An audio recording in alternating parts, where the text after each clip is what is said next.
예, 시청자 여러분, 오늘 하루 어떻게 보내셨습니까? 여러분, 오늘 어떻게 보내셨든지, 정말 수고 많이 하셨다, 이런 말씀 드리고 싶습니다. 정치권도 계속해서 시끌시끌한데요. 계속해서 여러 가지 문제들이 터지고 있습니다. 흥미로운 거, 제가 흥미롭게 본 건 뭐냐면, 김경 서울시 의원이라는 사람이 지금 의혹의 핵심 당사자 중에 하나인데, 미국에 갔대요. 출국 금지 어떻게 됐는지 경찰은 우리가 넘겨받고 이걸 사안을 제대로 파악하기 전에 나갔기 때문에 어쩔 수 없다라고 얘기를 하는데, 어쨌든 굉장히 사안이 좀 흥미롭게 돌아간다라는 생각이 들 수 있게 되는 부분입니다. 이런 문제를 비롯해서 역시 어제 오늘 있었던 정치권의 핵심적인 주제, 여러분이 너무너무 좋아하시는 우리 공화당의 조원진 대표와 함께 이런 현안에 대해서 생각해 보겠습니다. 대표님 안녕하십니까? 새해 복 많이 받으십시오. 새해 복 많이 받으십시오.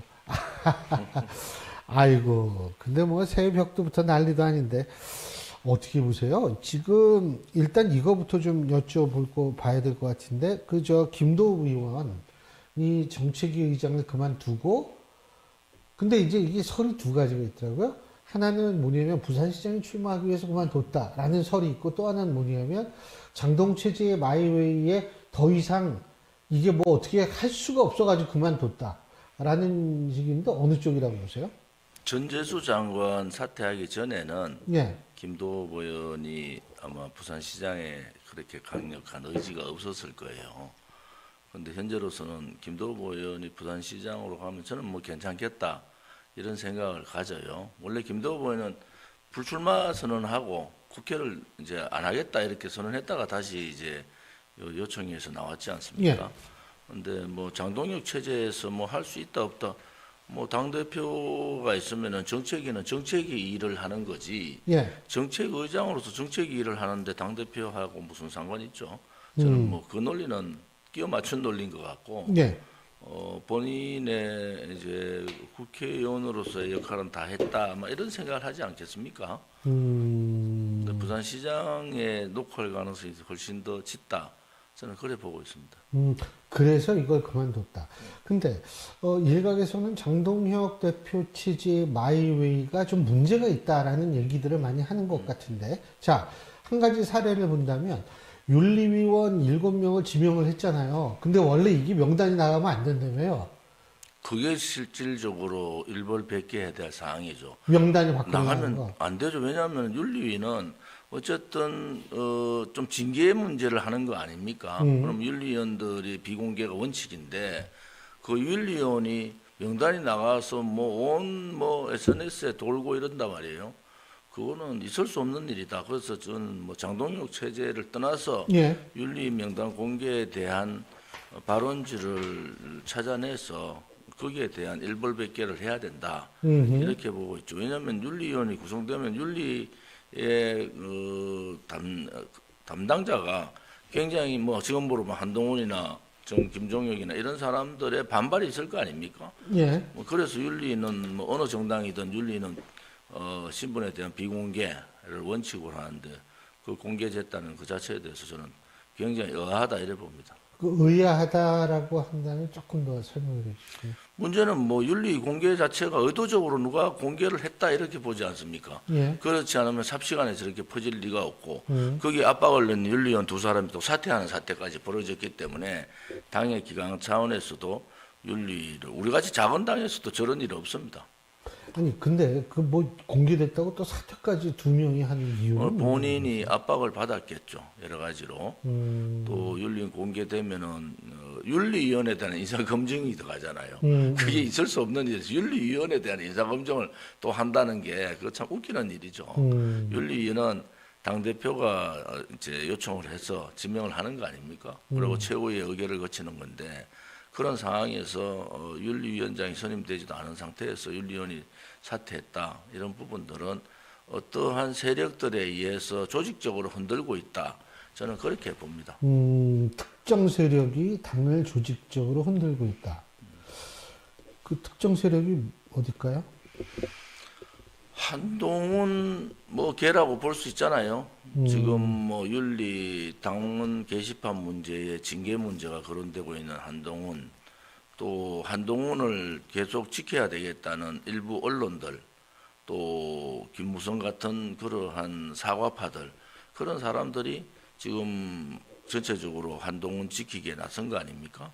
그런데 공교롭게도 민주당이 굉장히 어려운 상황, 장경태의 그 성추행 문제가 터지고 의혹입니다. 의혹이 아직까지는. 터지고 예. 그다음에 김남국이 현지 누나 인사청탁이 터졌잖아요. 그 시점에서 국민의힘의 초재선 25명이 사과하라고 나온 거예요. 타이밍이 이상하지 않아요? 실질적으로 그런 부분들은 국민의힘에서는 호재인데 국민의힘 호재를 앞에 놓고 초선들이나 재선들이 사과하고 절연해라 이렇게 얘기하는데 심 교수는 잘 아시지만은 김무성이라는 사람하고 윤석열 대통령이 되게 친하게 지냈잖아요. 사실적으로 저는 뭐 여러 사람이 저한테 얘기하던 어디 강의를 갔는데 김무성이라는 사람 본인이 자기가 4대에 걸친 대통령을 모셨고 그 중에서 윤석열 대통령이 제일 잘한다고 그렇게 막 입이 마르도록 그 두 분이 접점이 없을 텐데. 칭찬을 하고 뭐 장지현 의원이 처음에 들어올 때 그거 다 김무성 라인이잖아요. MB 저희 친이계라고 하죠. 그런데 폭탄주도 뭐 아주 자주 마신다고 이렇게까지 얘기하고 자랑했던 사람 아닙니까? 그런데 똑같은 모임에 와서 뭐 윤석열 대통령 계엄 이후에 뭐 감옥 집어넣어야 된다고 하고 이런 표현을 쓰는 것은 저는 윤석열 대통령 정부에서 가장 혜택을 보고 꿀을 많이 빤 사람이 김무성이다. 제가 그걸 왜 아느냐. 이번에 국정업무보고 제가 봤잖아요. 이재명 대통령. 거기에 국회의원 출신들이 김무성 마포 포럼 사람들이 대거 들어가 있더라고. 그게 기관단체장이나 혹은 감사이사 그러니까 뭐 예를 들자면 뭐 이재호 전 의원이라든지 이런 분 말씀하시는 뭐 이재호 의원은 뭐 연세가 있으니까 근데 뭐 희학제라든지 홍무식이하고 뭐 많아요. 이제 다른 사람도 잘 모르는데 저는 이제 의원들 아니까 그래서 제가 이게 윤석열 김무성 연합정부 비슷하구나 이렇게 많은 사람들이 들어가 있을 수가 없잖아요. 그래서 그걸 보면서 그런데 절연을 해야 된다, 사과를 해야 된다. 본인이 좀 저 같으면 입을 열지 않고 그냥 있을 것 같아요. 그런데 그래 하는 것이 정치적인 뭐 도의를 떠나서 본인은 한 입으로 이 말했다 저 말했다 하는 듣는 사람이 되게 불편하지 않습니까? 그런 부분에서 그 사람이 또 뭐 오세훈이나 한동훈이나 뭐 오세훈이나 이런 사람들 다 통합하자 이런 얘기하는 것도 그것도 맞지 않는 얘기 같고 또 하나는 뭐 장한석 연대라고 얼마 전에 막 얘기 나오잖아요. 장한석 연대라는 게 뭡니까? 한동훈은 그냥 일개 당원인데 당대표가 무슨 당원하고 연대를 합니까? 그게 프로파간다다. 그게 음모적인 기획이다. 이래 보는 거죠, 저는. 그런 입장에서 봐서는 너무 자기들의 잘못에 대한 그 당원 게시판 문제라든지 명백하게 잘못한 거. 저도 정치를 좀 오래 한 사람 중에 한 사람인데 보수 정당의 대통령을 보수 정당의 당 대표가 저런 식으로 당원 게시판에 저런 식으로 가족 명의를 통해서 입에 담을 수 없는 그런 비판을 한다. 저는 상상이 안 돼요, 사실은. 그런 상상을 안 되는데 한 가지 보면은 저 사람은 심성에 좀 문제가 있구나. 심성에. 요즘 뭐 갑질하는 뭐 김병기나 이혜원도 있지만은 보통 일반 사람들이 이해하지 못하는 그러한 생각들을 가질 수 있구나라는 생각을 하면서 여러 가지로 조금 안타깝죠. 근데 그러면은 대표님께서 보실 때 지금 사실 그 야권의 입장에서부터 호재죠. 예? 그러니까 뭐 김병기 전 원내대표 문제, 강선 의원 문제, 이혜훈 전 장관 문제 이런 것들이 터짐에도 불구하고 예를 들면은 어제 발표된 리얼미터 여론조사를 보면 이런 악재가 있으면 당연히 야권이 반사이익을 받아서 올라야 되는데 0.9%포인트인가 0, 몇 퍼센트포인트 국민의힘은 떨어지고 더불어민주당은 올랐어요. 2%가 2% 이상, 포인트 이상. 이런 현상은 그러면 어떻게 해석하고 계십니까? 지금 뭐 중국 방문하고 뭐 여러 가지 지금 뭐 일들에 비하면은 야권의 지지율이 오르는 게 그렇게 폭이 적죠. 사실은 한 그런 상황에서는 5% 왔다 갔다 하지 않습니까? 지금 뭐 1% 내외로. 그 국민의힘 떨어지면 안 되죠. 국민의힘의 문제는 국민의힘 안에서 흔들기가 너무 심하다. 흔들기 때문에. 그래서 소위 말하는 보수 언론들이 뭐 사설을 통해서 장동혁 대표를 비판한다든지 소위 그 개혁 대상이고 변화 개혁의 대상인 중진들이 장동혁 대표하고 각을 세웠죠. 원래 장동혁 대표를 중진들이 밀어가지고 된 사람 아니에요. 그런데 장동혁 대표가 변화 개혁을 하려면 중진들의 희생이 필요하다 이런 생각을 확고부당히 갖고 있는 사람이니까 중진들하고 트러블이 있을 수밖에 없어요. 저는 그걸 기득권이라고 그래요. 국민의힘 내에 아직도 대통령 두 사람을 탄핵시킨 그런 상황에서도 아직도 기득권 세력들이 자기 기득권을 놓지 않고 있다. 거기에서 장동혁 대표는 좀 당당하게 그냥 앞만 보고 가라. 왜냐하면은 지금 국민의힘의 당원들의 지지율은 장동혁 대표가 전폭적이에요. 그러면 당원들은 왜뭐 국민의힘 당원들은 보수 정당 국민의힘을 아끼지 않습니까?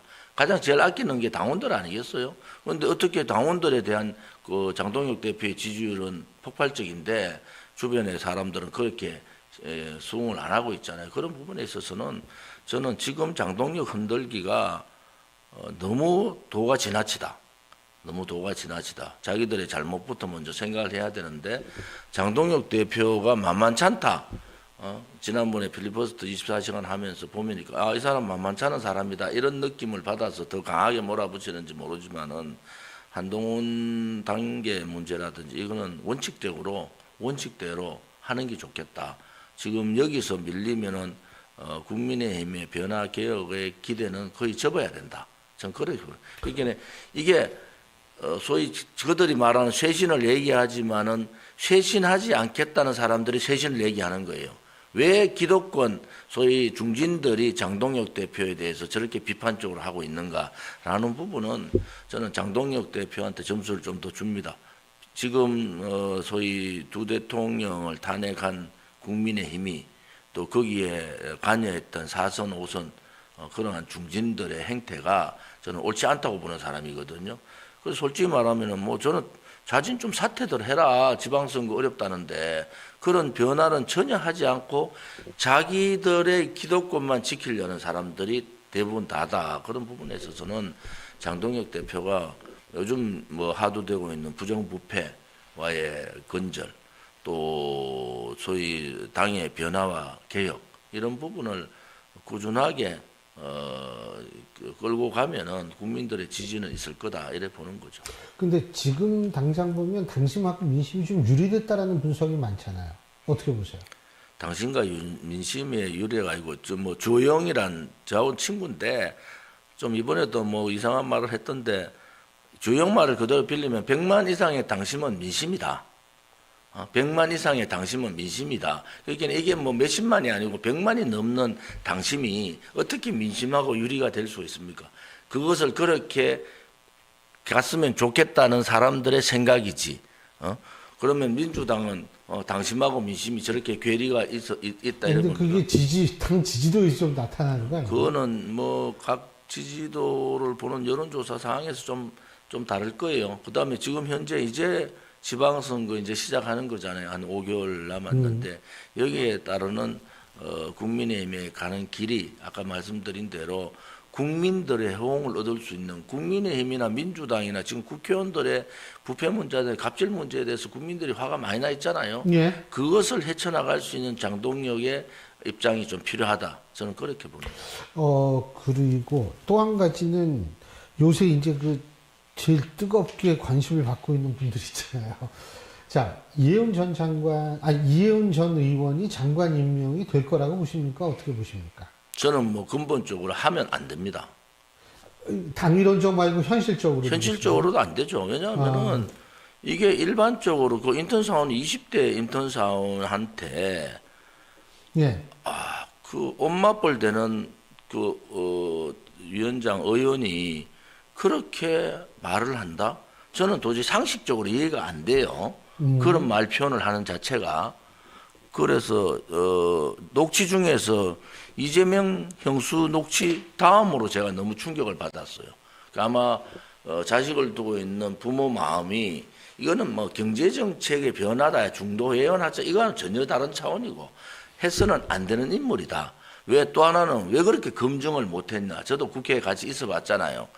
뭐 소문나 있는 사람이 국회에 갔다 보좌관 몇 사람 불러서 물어보면은 갑질하는 국회의원 누구 다 나와 다 한다고요. 그러면 저도 그때 10층에 있었는데 10층은 여야 뭐 보좌관 비서들이 다 자리를 같이 하잖아요. 그런 부분에서 조금 더 검증을 했어야 된다. 그런데도 지금도 중국 다녀와서 인사청문회가 가능할까요? 저거 인사청문회 하면 국민들 화나게 만들잖아요. 그러면 두 쪽 다 욕을 얻어먹어요. 국민의힘 소속이라는 데서 국민의힘은 욕을 얻어먹고 예. 민주당은 청와대가 뭐 저런 사람을 인사를 했나 이런 욕을 얻어먹는 상황이기 때문에 본인 스스로가 이제 정치를 그만두시는 게 맞다. 돈도 많으시더만 그만두는 게 맞다 이래 봐요. 아니 여보 제가 그냥 대표님께서 정치를 오래 하셔서 그냥 여쭤보는데 그 지금 이게 그 갑질 의혹 제기되는 게 지금 이해운 전 의원, 강선 의원 그것 때문에 여가부 장관 안 됐죠. 예? 그리고 김병기 전 원내대표 같은 경우에는 전 보좌진들이 합심을 해가지고 들고 이거는 뭔가 이게 제대로 돌아갔으면 상상할 수 없는 폭로들이 계속 이어지는데 아이 의원분들 중에 이렇게 갑질하는 사람이 좀 있나 봐요. 있어요. 그것도 이제 각 청마다 뭐 다른 청은 잘 몰라도 각 청마다 서로 이렇게 저 사람 너무 심하게 한다 뭐 이런 부분들이 있고 국회의원직을 권력으로 봐서 그래요. 사실은 국회 보좌관이나 이 사람들 다 똑똑한 사람들이잖아요. 그럼요. 김병기 보좌관들 변호사들이에요. 그래서 그런 사람들을 데리고 와서 갑질을 하면은 그 젊은 사람들이 뭐라고 생각하겠습니까? 요즘 세대가 바뀌고 세상이 바뀌었는데 맞아요. 그런 말을 할 수도 없어요. 함부로 말할 수도 없단 말이에요. 그런데 그런 갑질을 하는 국회의원들 뭐 다 대강 저는 알아요. 그래서 그 갑질 이게 녹취 터지기 전에 제가 모방송에서 얘기를 했어요. 김병기보다 더 갑질 문제가 터진다. 이틀 있다 터지더라고. 근데 몇 퍼센트 정도 된다 보세요? 한 그거는 뭐 그래 말할 수는 없지만 알겠습니다. 사실은 의원들 스스로가 이걸 계기로 예. 의원들 스스로가 의원들과 보좌진과의 관계 이게 좀 수평적이 돼요. 이제 수평적으로 돼야 됩니다. 왜냐하면은 요즘은 뭐 의원들이 그 폼 잡는 의원들 국민들도 싫어해요. 그래서 보좌진들 계속 바꾸는 사람들 보면 거의 갑질이라. 보좌진들을 계속 바꾸는 사람들은 거의 갑질하고 있다 이래 보시면 됩니다.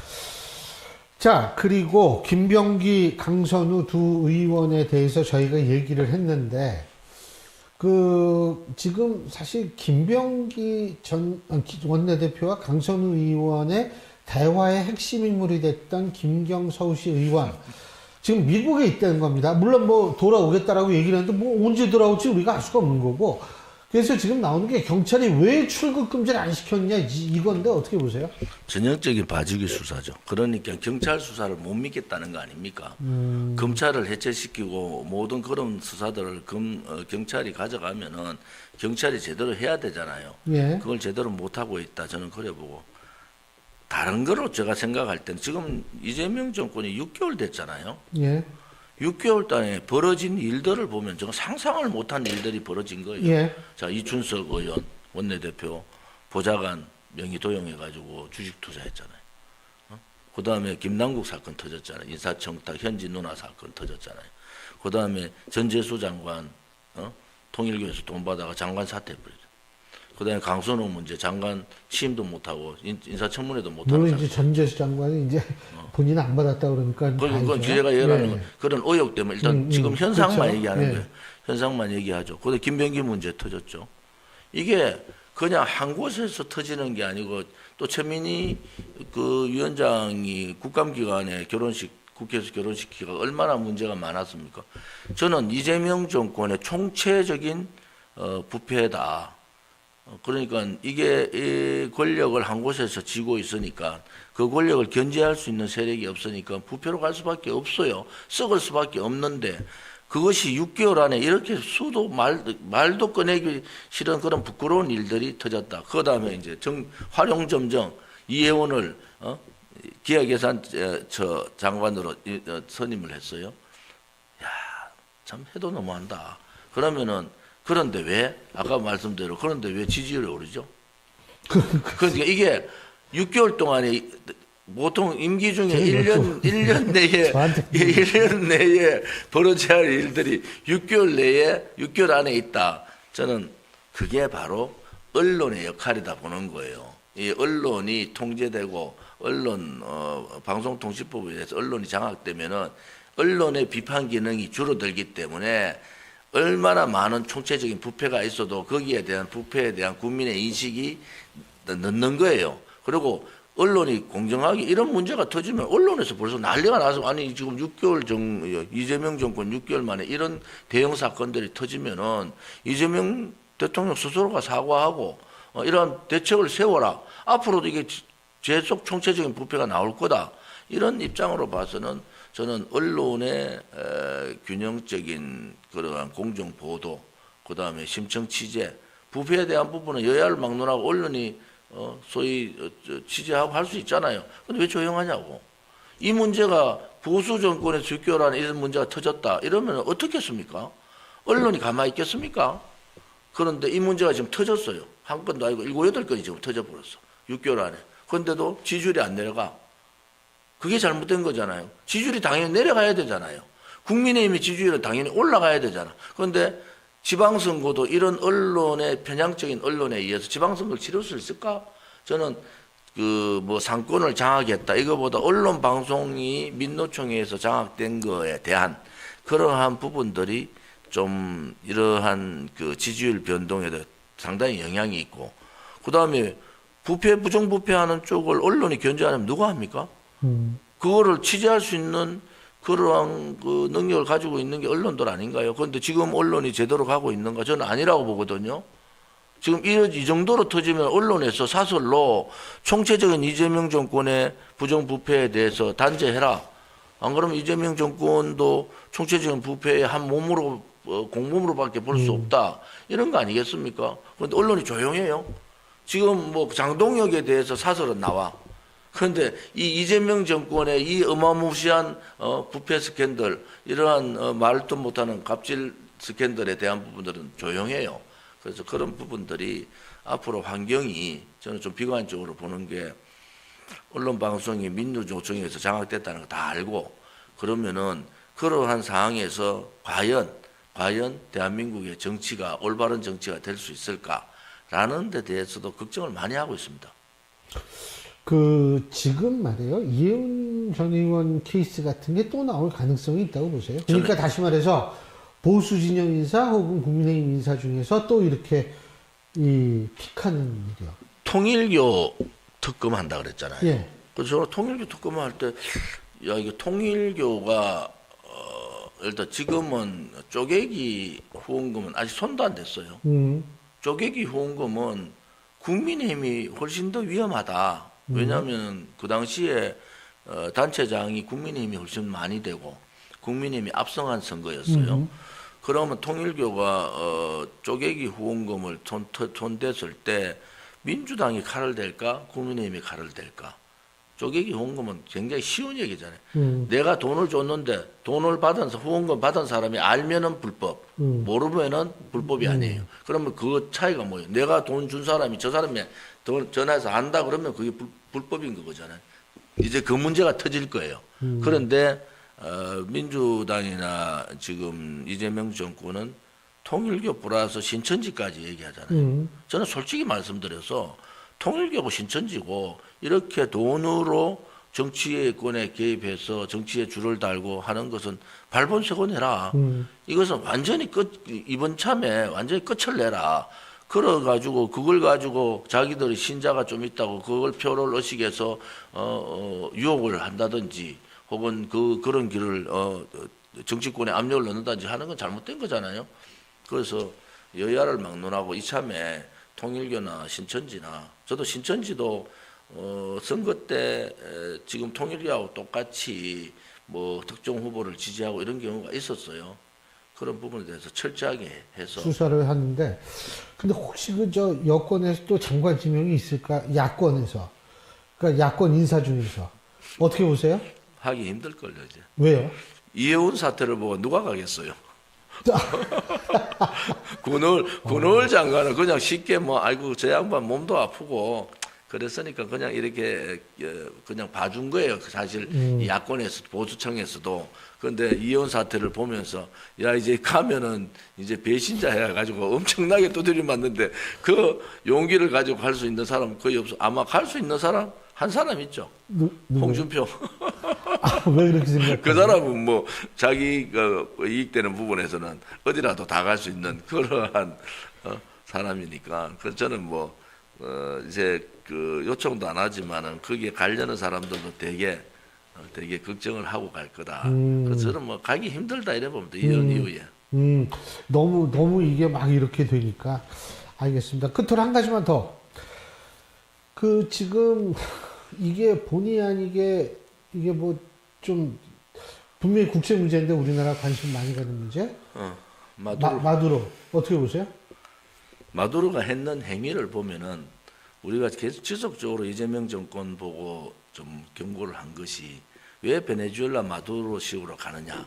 포퓰리즘, 퍼주기, 고환율, 화폐 가치 폭락, 대법관 정원, 그리고 입법사법 행정 다 장하고 통합사회당이라는 일당 독재가 지금의 마두로를 만든 거잖아요.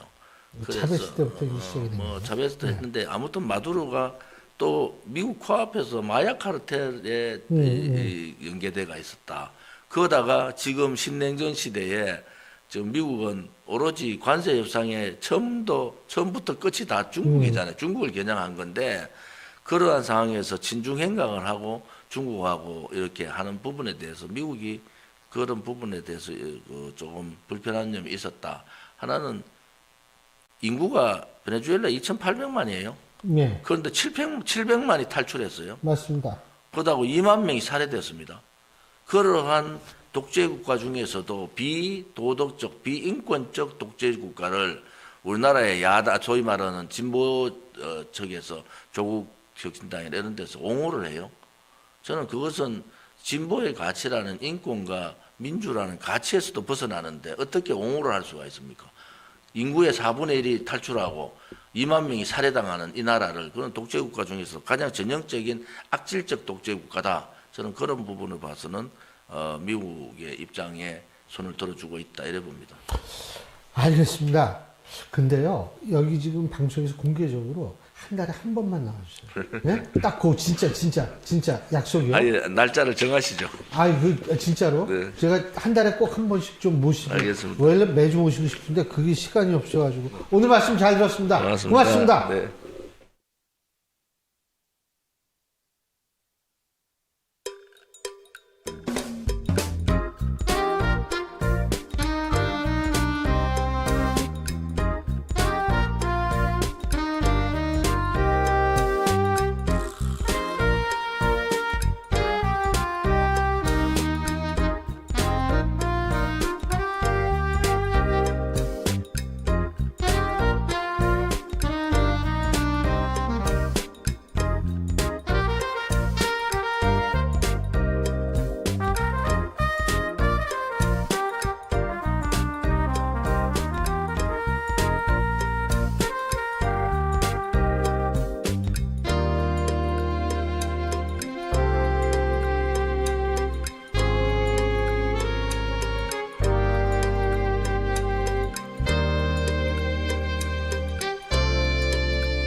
예, 언제나처럼 오늘 2부에서는 여야 정치인 두 분과 함께 지금 현안에 대한 입장 들어보는 시간이죠. 오늘도 두 분 모셨는데 한 분씩 소개해드리겠습니다. 더불어민주당 법률위 부위원장이시죠. 조기현 변호사 나와 계십니다. 안녕하십니까? 네, 안녕하세요. 예, 그리고 국민의힘 중앙위의 외교통상분과위원장을 맡으셨죠. 박진우 전 위원장이십니다. 어서 오십시오. 네, 안녕하세요. 예. 어느 것부터 여쭤봐야 되는지 모르겠는데, 아니지, 제가 궁금한 것부터 여쭤볼게요. 네. 두 분 다 정치 오래 보셨으니까. 지금, 김병기 전 원내대표, 누구죠? 강선우 의원, 그 다음에 이해웅 전 의원을 관통하는 하나의 단어를 꼽으라면 뭐냐면 갑질입니다. 네. 예? 근데 제가 진짜 난 좀 아까 조원진 의원께도 여쭤봤는데, 아니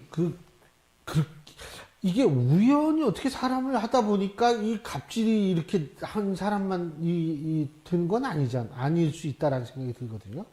다시 말해서 갑질이 이게 몇 % 정도 되는지 적지 않은 거 아닌가 이런 생각이 들어요, 저는. 어떻게 보세요?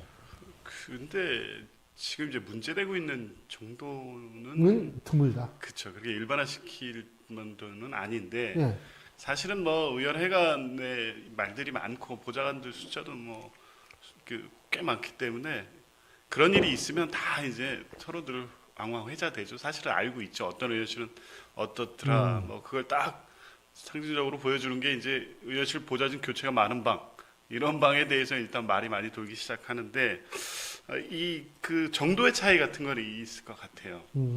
예를 들면 이해운 의원 같은 경우에는 그 녹취 음성이 그대로 공개됐을 때 굉장히 충격적이잖아요. 누가 들어도 사실 그 정도까지 있나 싶을 정도긴 해요.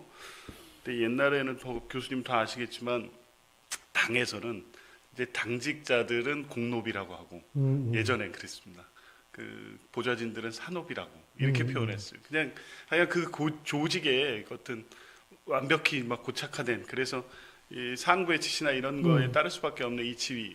근데 그게 제가 당에서 당직을 맡고 있을 때니까 한 그 15년 전 얘기였거든요. 근데 이제 그런 문화가 안 바뀌었나? 아직 꾀관에서 요즘 젊은 친구들의 어떤 여러 가지 정서나 사회적 기대, 관계 이런 걸 고려했을 때 어떻게 이런 관계가 가능했을지 모르겠어요. 저는 지금도 이해가 안 되는데 어쨌든 아마 이번을 기회로 해서 의원회 국회의원 전체가 나는 어떤가, 나를 우리 보좌진들이 어떻게 생각할까, 이거 한 번씩 다 생각해 보지 않을까 싶습니다. 요새는 학교도 이렇게 학생들한테 이렇게 대하면 당장 다음날 신문에 나요. 예? 아니 요새는 정말 상대의 인격을 최대한 존중해. 말도 안 나와. 말씀하세요. 근데 이제 그 국회의원이라는 신분, 또 이제 국회의원 밑에서 이제 근무를 하고 있는 이제 보좌 직원의 이제 신분이라는 것이 또 다른 직업군에 비해서는 좀 상당히 특수성이 있고요. 또 보좌진 입장에서 봤을 때 뭐 대부분의 직업군이 그 자리에 어떻게 보면은 정해진 역할이라는 게 있지 않습니까? 근데 사실상 뭐 지금 뭐 4급, 5급, 6급, 7급, 8급, 9급까지 있는데 뭐 4급 정도나 5급 정도나, 예, 4급 둘, 5급 둘, 그다음에 한 명씩 그래, 있는데 한 명씩 있어요. 4급이나 5급 정도 되면은 사실상 그 업무의 영역이라는 게 제한되어 있지 않습니다.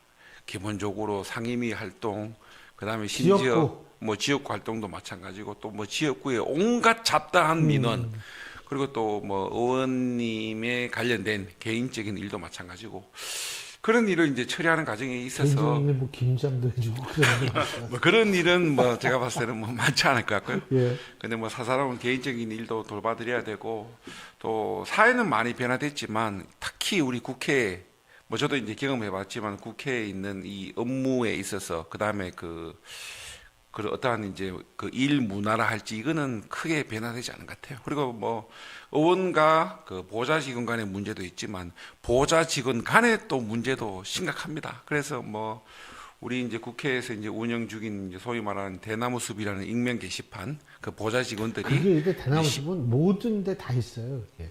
꼭 그렇습니까? 여의도에만 여의도에 거기에 보면은 뭐 참 올라오는 거 달방동 있으면 보면은 달방동 대나무 숲. 뭐 기가 찬 일들이 뭐 비일비재하게 일어나는 것 같습니다. 그래서 제가 이거부터 여쭤본 건데, 될까요? 지명할까요? 지명.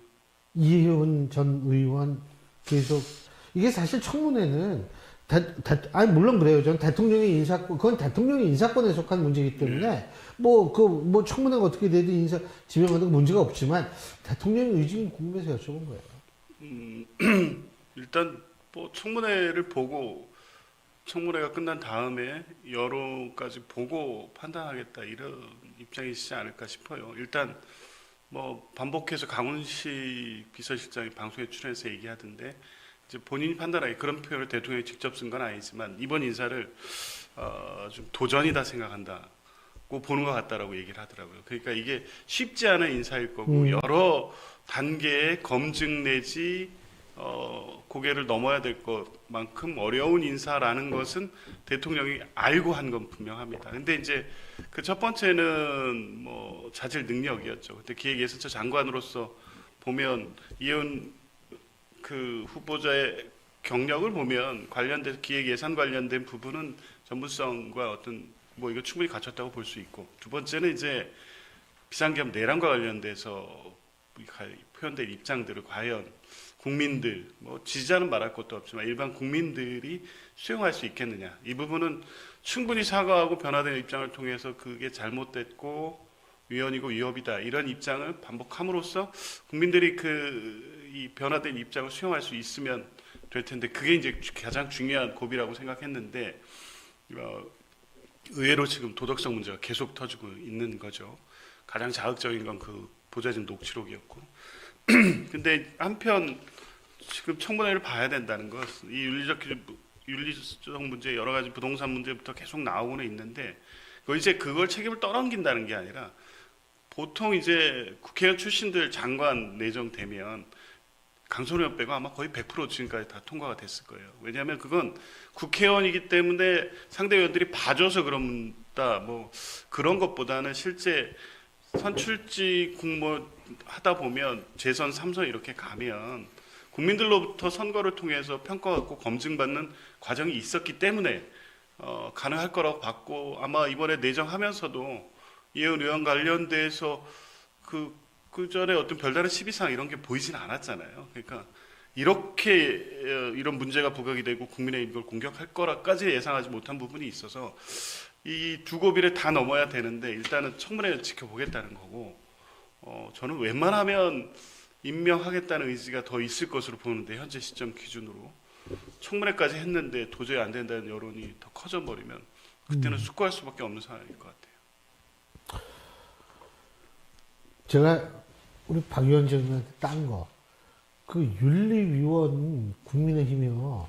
그 명단 유출돼, 조금 아까 조원진 대표께서는 이게 유출된 게 더 큰 문제다라고 얘기를 하시거든요. 뭐라고 얘기를 했냐면, 명단 유출 일벌백계 해야 된다라고 얘기를 했는데, 이거 어떻게 보세요, 이 현상?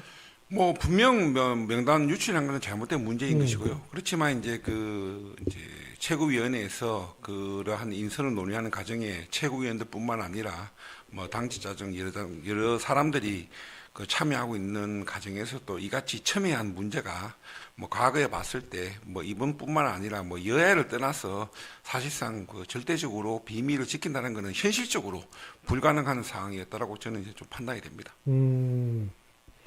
근데 거기는 윤리위원회가 아니라 이름이 뭐죠? 윤리심판원. 예. 거기도 그 명단이 비밀이에요? 예, 외부에 공개되지 않습니다. 아, 그래요? 예, 제가 몇 년 전에 윤리심판위원을 했거든요. 예. 이게 공개가 되면 이 항의도 회부된 오고. 사람이 문제 제기를 하고 결과 나오면 그걸 가지고 막 자꾸 따지고 이러면 심의의 공정성이 흐트러지기 때문에 비공개가 원칙입니다. 물론 심의 과정에서 당사자는 심판원 회의에 와서 이 직접 소명계를 갖기 때문에 알죠. 이제 보게 되면 내부위원이 있고 외부위원이 있는데 근데 외부위원이 뭐 누군지 어떤 경력을 갖고 있는 이런 것까지는 원래 모르거든요. 그래야지 이 심사의 공정성이 유지되기 때문에 그런 측면에서 보면 이게 위촉하자마자 결정 있자마자 공개된 거는 사실은 원칙상 운영 원칙상 맞지 않아요. 이건 분명히 문제인데 저는 그 문제는 문제대로 분명히 있는데 그 본질적 문제는 이 윤리위원회가 목적을 갖고 지금 구성이 되고 있고 그 목적을 실현하기 위한 것으로 간다는 게 너무 명백하기 때문에 이런 문제가 나올 수밖에 없었을 것 같아요. 그게 친한계 제거의 수단으로 지금 쓰겠다는 것으로 제가 그냥 외부에서 보기에도 이렇게 느껴지기 때문에 그 대상이 되는 의원들의 입장에서는 이 문제를 이런 식으로 어떻게든 문제화시키려는 생각을 갖고 있었을 것 같고 이제 그런 당내 상황이 있기 때문에 위촉되자마자 지금 외부로 이렇게 다 그 당내에서 알려지잖아요. 그러니까 당이 지금 국민의힘이 이런 위계나 질서 이게 통제되지 않는 상황이 아닌가 싶어요. 동의하세요? 뭐 일부분에 있어서 이제 동의하는 부분이 있는데, 근데 이제 우리 당은 당규로 봤을 때 일단 당 대표의 이제 직속 특별위원회가 이제 두 군데가 있습니다. 그게 하나가 이제 윤리위원회고 이제 당무감사위원회인데, 일단 뭐 지금 정치적 상황 자체만을 두고 봤을 때는 좀 전에 말씀하신 것처럼 어떤 특정 목적을 가지고 구성되는 것처럼 비춰질 수도 있겠지만, 일단 당 대표가 이제 정상적으로 선출돼서 지도부가 구성되어 있는 상황에서 일단 당무감사위원회나 그 윤리위원회 같은 경우 가장 중요한 특별위원회 두 곳을 제대로 구성하지 않는다는 것은 당 대표뿐만 아니라 최고위원회 자체의 리더십이기 때문에 저는 한동훈 전 대표의 게시판 문제를 떠나서 당연히 윤리위원회는 구성되어야 될 당연한 중요한 위원회 중에 하나라고 저는 생각을 하고 있습니다. 근데 이제 2명 그만뒀으니까 또 2명. 근데 이제 결국 이제 그 두 분들은 뭐 자신들의 신분이 이제 외부로 노출되었고 또 자기네들이 이제 윤리위원으로 활동하게 되면은 당연히 뭐 한동훈 전 대표에 대한 관련된 사안이라든지 김종혁 전 최고위원에 대한 뭐 정치적으로 굉장히 뜨거운 이슈를 다뤄야 된다는 것에 대해서 상당한 뭐 부담감을 느꼈고 본인에 대해서 정치적 주원 글씨를 감당할 수 없었기 때문에 결국 사퇴한 것으로 보입니다. 제가 여러분께 하나 말씀드리는 게 이 윤리위 궁금하시잖아요. 이 문제 바로 직전 국민의힘 윤리위원장이셨죠. 여성한 변호사 내일 스튜디오에 직접 모시고서 지금 이 문제에 대해서 윤리위원장의 시각으로 어떻게 바라보고 있는지 한번 직접 들어볼 테니까요. 여러분 많이 좀 시청해 주시면 감사하겠습니다. 또 이거 딱 하나 더 말씀. 이건 한동훈 전 대표에 대한 징계 문제 뿐만 아니라 당에 아마 심각한 문제가 발생할 가능성이 있어요. 예를 들면 이게 지금 구성되는 윤리위원회는 이 지방선거를 치르는 과정에서 이 사안들을 심리하고 징계 결정을 해야 되는 위원회인데요. 선거 앞두고 윤리위원회에는 별의별 진정투서들이 다 들어옵니다. 그러니까 1차적으로는 이게 한 번씩 걸러지거든요. 그러니까 이런 식으로 의도를 가지고 그 윤리가 구성됐다는 이 중립성의 의심이 받기 시작하면 공천 과정에서 윤리가 관여해서 어떤 특정 계파나 세력을 징계를 통해서 이렇게 하게 된다는 의심으로 이어질 가능성이 매우 높기 때문에 이 윤리위원회로 과연 계속 갈 수 있을까? 좀 정상적인 정당 체제에서는 되게 불안하고 위험한 거거든요, 지금. 그것도 그럴 것 같아요. 진짜 이게 특히 지방선거 앞두고 있는 시즌에서는 막 투서 난무하고 이럴 텐데 진짜 그건 좀 힘들겠네요. 뭐 그렇게도 볼 수 있지만 통상 이제 그 윤리위원회 활동이 선거 관련된 부분에 있어서는 사실상 이제 그 역할이라는 것 자체가 그래서 제가 그렇게 역할을 할 수 있을지 저는 개인적으로 의문이고 뭐 지금까지의 뭐 저도 이제 윤리위원회를 활동해 봤지만은 지금까지의 윤리위원회를 봤을 때 사실상 전국적 사안이 아닐 경우에는 그 선거와 관련된 이슈는 다루지 않을 것으로 저는 생각하고 있습니다. 그 윤리위 하셨다고 지난번에도 말씀하셨는데 한동훈 전 대표에 대한 징계 가능성은 어느 정도로 보세요? 우선 뭐 이제 윤리가 출범하게 되면은 이제 당헌 당규에 따라서 이제 그 징계 사안 논의 이전에 징계 절차 개시라는 이제 절차를 이제 밟아야 되는데요. 우선 이제 한동훈 전 대표가 직접 한 것은 아니고 이제 본인의 뭐 이제 가족들이 이제 했고 또 한동훈 전 대표도 그 사실을 인정했지 않습니까?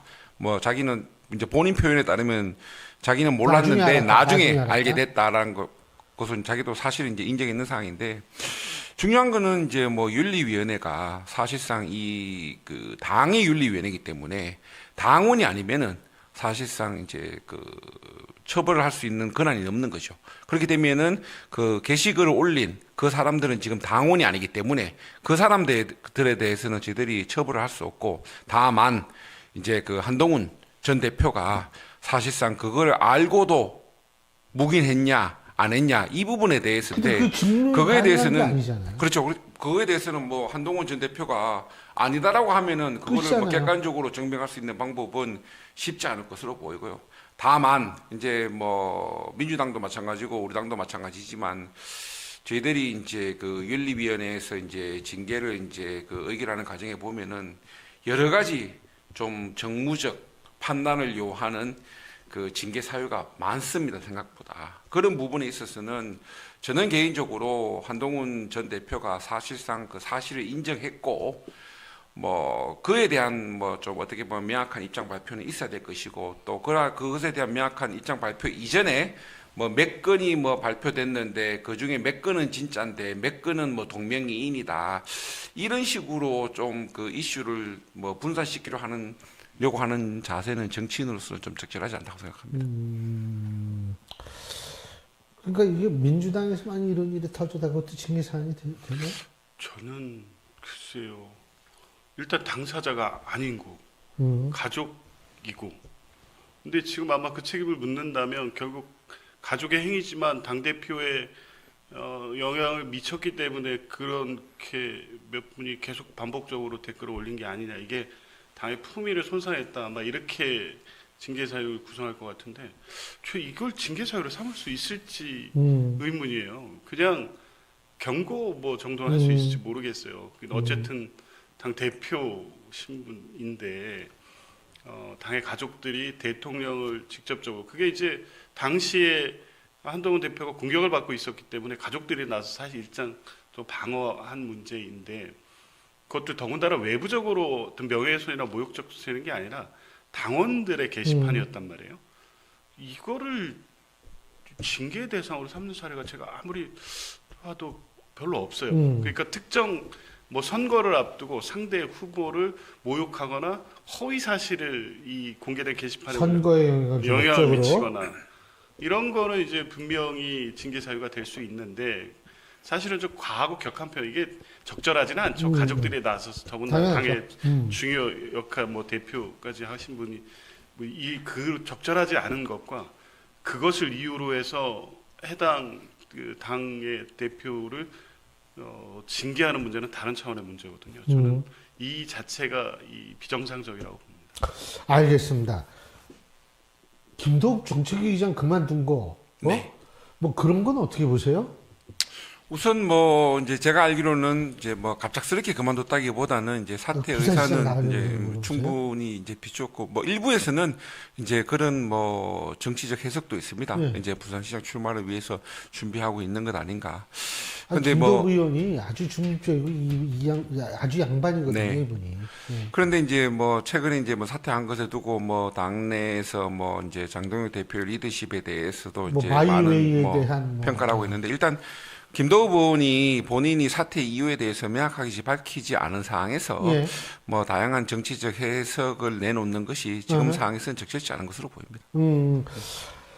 자, 이제 또 그 김병기 전 원내대표는 이분이 그 저 뉴스토마토 유튜브에 나가서 얘기한 거, 나 제명되더라면 내 손으로 나가진 않겠다. 예. 어떻게 보세요? 그 메시지를 그 명확하게 하려고 나가신 것 같아요. 예. 물론 인터뷰 사실은 전체 내용이 꽤 긴데 사안 하나하나에 대해서 뭐 강선우 의원과의 녹취에 대한 것부터 해서 몇 가지에 대해서 이렇게 설명을 하시는데 그걸 구체적으로 소명할 목적으로 나간 것 같지는 않고 예. 이제 그런 인터뷰를 계기로 해서 나는 자진탈당 없다. 이걸 좀 당내에 분명히 메시지를 던진 거죠. 그러면 징계에서 제명하려면 해라. 자진탈당은 없으니까 그와 관련돼서 당내에서 목소리 내는 것에 대해서 내 입장을 분명히 밝혔다. 이 메시지던데 글쎄요. 그렇게 김병기 의원이 생각하시는 대로 될까 싶습니다. 그건 뭐 제가 어떤 주관적으로 제 어떤 의견이 있어서가 아니라 사안 자체가 너무 지금 안 좋게 돌아가고 있고 이게 지금 개별 의원들이 박지원 의원 말고 한두 분 정도가 자진탈당 같은 얘기를 하셨던데 의원들이 지금 말은 안 하지만 이렇게 지역 돌아다니면서 민심을 듣고 굉장히 압박을 많이 받고 있을 거예요. 이거 이렇게 하다가 지금 뭐 정당 지지율에 크게 영향을 안 미치는 건 같지만 실제 심각하게 많이 보고 있다, 걱정된다 이런 얘기를 듣고 있을 거예요. 그래서 본인이 자진 탈당하지 않는다고 했다고 해서 그냥 당이 그냥 방치하고 뭐 계속 갈 수 있겠느냐, 어떻게 뭐 조치가 있어야 되지 않겠느냐 이런 요구들이 나오고 있기 때문에 일단 12일 날 윤리심판원 1차 회의가 있고 그런 출석 요구를 했다고 지금 알려져 있습니다. 근데 25일 날 정청래 대표가 윤리감찰단에 감찰 지시했고 뭐 사안에 대해서 다 나와 있기 때문에 근데 과연 이제 12일 날 소명을 듣고 그날 어떤 징계 결정을 할 만큼 사실관계 확정을 할 수 있을까, 그런 걱정들이 많기 때문에 이제 자진 탈당이 지금 필요한 게 아니냐는 얘기들이 스물스물 나오고 있죠. 이야, 참 신기한 게요.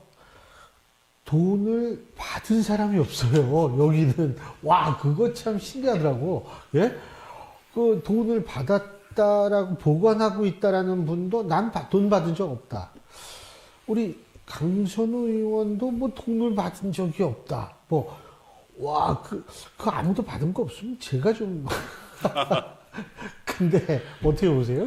뭐 지금 강선우 의원 관련돼서 봤을 때는 사실상 돈은 줬고 또 강선우 의원도 본인이 받았다라고 인정은 안 했지만 아니, 준 사람도 없어요, 지금.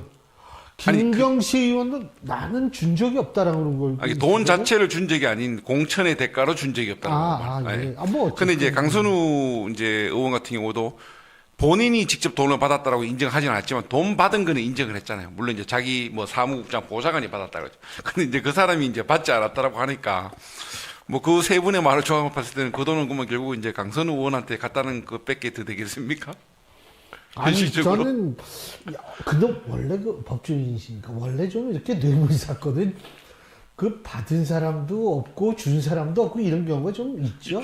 사건 초기에는 주요 인사들 가면 다 똑같이 반응해. 나 돈 준 적 없다. 없다. 나 받은 적 없다. 근데 이제 수사가 진행되면서 물증이 나오는 경우도 있고 그 돈을 주고받는 정황에 대한 진술이 나오기 시작하면 이제 번복이 되고 인정 안 할 수 없거나 부인하다가 결국 유죄 판결을 받는 사례가 많은데 이 이제 결정적으로 지금 그 녹취가 있잖아요. 녹취 내용만 보면 준 사람 있고 받은 사람 있고 보관한 사람이 있어요.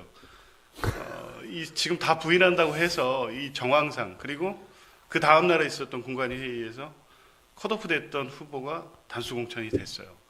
이 인과관계가 이렇게 뭐 의심을 넘어서 분명한 사실관계가 존재하는 것처럼 정황이 존재하는데 부인한다고 해서 이게 끝까지 부인될 수 있을지 모르겠습니다. 그리고 경찰이 지금 수사에 착수했기 때문에 글쎄 그 돈이 뭐 어떤 형식으로 그 전달이 됐는지 이런 문제까지 확인이 돼야 되는데 돈을 주었다는 시점 주변에 김경 의원의 어떤 계좌나 다른 부분에서 돈의 흐름이 만약 잡힌다면 이제 부인하기는 어려울 겁니다.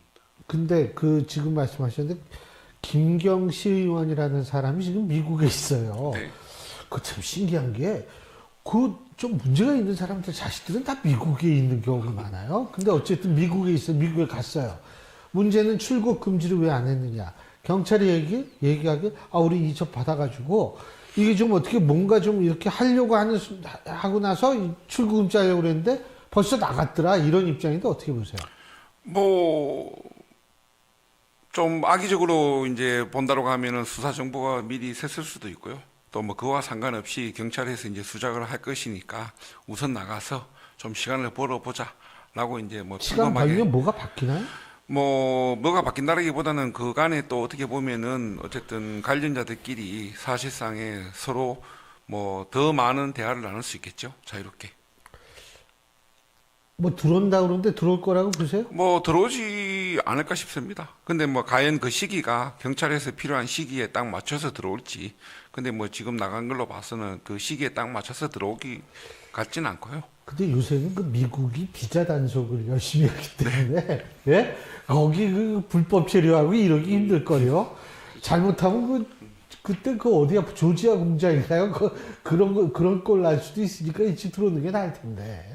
그렇죠. 경찰이 계속 지금 어쨌든 연락하면서 입국 일정 조율하고 있고 소환 일정 조율하고 있다고 하니까요. 만약 그거를 수사 회피 목적이고 자꾸 도피하려는 그 분위기가 감지된다. 이러면 이제 여권 무효하고 바로 뭐 수배 조치 해버리면 미국에 못 있습니다. 아마 그런 상황 알 거기 때문에 적정 시점에 안 들어올 수가 없을 거고. 그리고 근데 이 사람이 들어와야지 좀 이 핵심적인 열쇠를 갖고 있는 사람 아니에요? 그렇죠, 아무래도. 예. 근데 그 전에 뭐 강제 수사 착수하면 오늘 일단 누구죠? 돈 보관했던 예, 거죠. 예. 오늘 소환해 받은 적이 없다고 얘기를 하시는 그렇게 분이죠. 진술을 하고 예. 있는 것 같은데 아마 일단 1차 조사했고요. 피의자로 조사를 했습니다. 그러니까 어느 정도 혐의 사실이 있다고 보고 피의자로 입건해서 수사를 했고 이제 그 주변에 대한 수사가 이루어질 거고요. 그러면 결국에 이제 돈 준 김경열에 대한 수사는 원래 좀 먼저 부르지는 않아요. 참고인, 공범, 이 사실관계를 알만한 사람들을 타고 올라가는 다 부른 다음에 마지막으로 딱 가서 불러놓고 봐라 이렇게 진술했는데 돈 안 줬다고 계속 부인할 거냐? 뭐 어느 시점에 1억 원이 어디서 인출된 게 그 계좌 압수 해보니 확인됐는데 그래도 부인할 거냐? 이렇게 수사를 이렇게 몰아가기 때문에 아하. 뭐 어차피 출국 금지를 안 했다고 하더라도 뭐 실제 영구적으로 도피할 목적으로 간 게 아니라면 당장 뭐 소환할 일정은 아니었어요. 근데 이게 뭐 도피할 목적인지 아닌지 우리가 알 수가 없죠. 하지만 시기적으로 굉장히 공교로운 게 뭐냐면 사건 터지고 나서 나갔다는 게 이게 굉장히 공교로운 거 아닌가. 사건이 터지기 전에 나갔을 수도 있는데 어쨌든 그러면 오히려 터지면 빨리 돌아와야죠. 그런 면에 있어서도 좀 그런 것 같고 끝으로 한 가지만 더. 지금 뭐 그 베네수엘라 마두로 문제 가지고 또 국내 정치적으로도 이게 좀 갈리는 것 같은데 어떻게 보세요? 우선 이제 그 트럼프 대통령이 사실상 이제 군사 작전을 통해서 결국 이제 베네수엘라가 자기네들이 원하는 방향으로 네. 적극적으로 협조하지 않는 것에 대해서 철퇴를 내렸는데요. 일단 이 같은 군사 작전에 있어서의 그 정당성 확보라는 것은 네. 물론 이제 미국 언론을 통해서 국내법적으로는 문제가 없다라고 하지만 사실상 뭐 그 미국 국내법에 영향을 미치지 않는 국제법이라든지 유엔이라든지 이런 차원에서 봤을 때는 상당한 좀 문제가 있는 것으로 보이고 다만 이제 우리 정부의 입장에서 뭐 제가 봤을 때는 가장 크게 우려해야 될 것 중에 하나가 그렇다고 해서 뭐 우리 정부가 우려하는 것처럼 북한에 대한 군사적 행동을 감행할 것이다 라고는 생각하지 않습니다. 왜냐하면 상황 자체가 너무 많이 틀리기 때문에. 그렇지만은 이 트럼프 대통령의 사실상 이 자기중심적 결정 또 그에 따른 그 행동 군사적 작전까지 감행하는 것을 봤을 때 과연 한미 간에 지금 지지부진하게 논의되고 있는 협상 정상회담 결과에 대해서 제대로 우리가 안전장치를 가지고 가고 있는가 이 부분에 대해서는 충분히 검증해 볼 필요가 있다고 생각합니다. 어떻게 보세요? 전 다른 문제보다도 마두로의 베네수엘라를 이재명 정부와 민주당 비판의 소재로 끌고 와서 비판하는 거는 정말 자제돼야 될 것 같아요. 좀 객관적으로 그거는 불가능하다고 보거든요. 국민에 대한 비교 자체는. 모욕이죠. 그러니까 뭐 이제 꼭 이번 사태 아니더라도 예를 들면 뭐 기본소득 같은 거 얘기하면서 베네수엘라 뭐 돈 퍼주기 초고율 인플레이션 뭐 이런 문제 하면서 이재명 정부가 그렇게 하고 있다는 비판을 해왔는데 이번 사태에서도 나경원 의원 또 그렇게 비판하셨더라고요. 베네수엘라 한국 생활 어떻게 단순 비교하겠습니까? 이걸 정치적 소재로 쓰지 말고 이게 어쨌든 미국이 전례 없이 한 주권 국가의 심장부에 들어가서 대통령을 체포해 와서 지금 법정에 세운 문제는 뭐 미국은 그 명분을 달고 있지만 국제 질서나 국제 외교 상황으로 굉장히 심각한 문제거든요. 이것은 사실은 뭐 여야 진영의 문제 관계없이 이 상황을 잘 대응해야 될 문제는 국가적 과제라고 보고요. 온 정부가 뭐 첫 입장 발표에서 그렇고 굉장히 예민한 문제니까 조심스러운 입장을 내고 있고 뭐 한미 관계가 이걸로 인해서 훼손되거나 문제가 되지 않게 잘 관리하는 게 중요하다고 봅니다. 알겠습니다. 뭐 하간 이 마두로 문제는 딴 나라 문제인데 이게 갑자기 뭐 이게 타고 들어와가지고 말해요. 근데 베네수엘라하고 우리하고는 다른 점은 굉장히 많죠. 단지 이제 지금 미국의 행위를 어떻게 해석해야 되는가에 대한 좀 인식 차이가 약간은 있는 것 같은데. 자, 오늘 두 분 말씀 여기까지 듣고요. 다음 주에 또 계속 말씀을 나눠주시면 될 것 같습니다. 수고하셨습니다. 고맙습니다. 네, 고맙습니다. 예. 예, 제가 앞서 말씀드린 대로 국민의힘 윤리위원회 명단 유출을 두고 시끄럽습니다. 그래서 내일은 바로 직전 국민의힘 윤리위원장을 맡으셨던 여상원 변호사와 함께 지금 현재의 상황을 짚어보겠습니다. 자, 내일도 여러분 많은 시청 부탁드리겠고요. 여러분 오늘도 시청해 주셔서 고맙습니다. 내일 5시에 뵙죠. 고맙습니다.